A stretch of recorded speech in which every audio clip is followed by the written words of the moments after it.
கர்த்தர் உன்னை காப்பார். ஆண்டவர் உங்களை காப்பேன் என்று வாக்கு கொடுத்திருக்கிறார். நான் உங்களை பாதுகாக்கிற தேவன். உங்களுடைய ஆத்மாவை நான் பாதுகாப்பேன், போக்கையும் மரத்தையும் நான் காப்பேன். உங்களை காக்கிற தேவன் தூங்குவதுமில்லை உறங்குவதுமில்லை என்று வாக்கு கொடுத்திருக்கிறார்.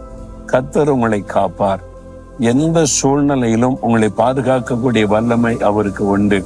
நீங்கள் வசிக்கிற சூழ்நிலை, ஊழியம் செய்கிற சூழ்நிலையில உங்களை பயமுறுத்தக்கூடிய ஏதோ ஒரு காரியம் இப்ப நடந்து கொண்டிருக்கலாம்.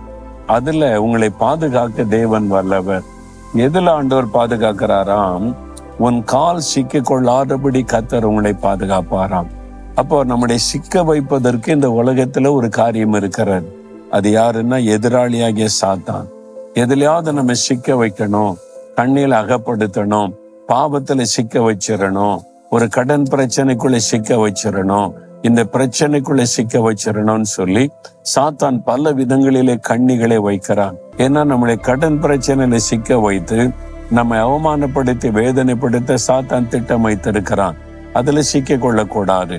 நம் கால் சிக்க கொள்ளாதபடி கர்த்தர் நம்மை காப்பார். நம் கால் சிக்க கொள்ளாதபடி நம்மை பாதுகாக்கிறதுக்கு தேவன் வல்லவர். ஆனா அதற்கு நம்ம என்ன செய்யணுமா? கர்த்தரும் நம்பிக்கையா இருந்து, அதான் முக்கியம். யார் மேல நம்பிக்கை வச்சிருக்கிறீங்க?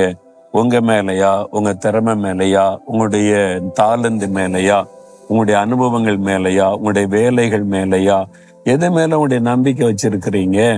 அப்ப உங்களுடைய நம்பிக்கை எதன் மீது இருக்கிறது, அதுதான் ஆண்டவர் கவனிக்கிறார். நீங்க கர்த்தரை நம்புறீங்களா? கர்த்தர் உங்களுக்கு என்று வைத்திருக்கிற ஆசீர்வாதங்களை நம்புகிறீர்களா? கர்த்தர் மேல நம்பிக்கை வச்சீங்கன்னா எந்த சூழ்நிலையிலும் அவர் உங்களை பாதுகாப்பார். எந்த சூழ்நிலையிலும் உங்களை வெட்கப்பட விட மாட்டார்.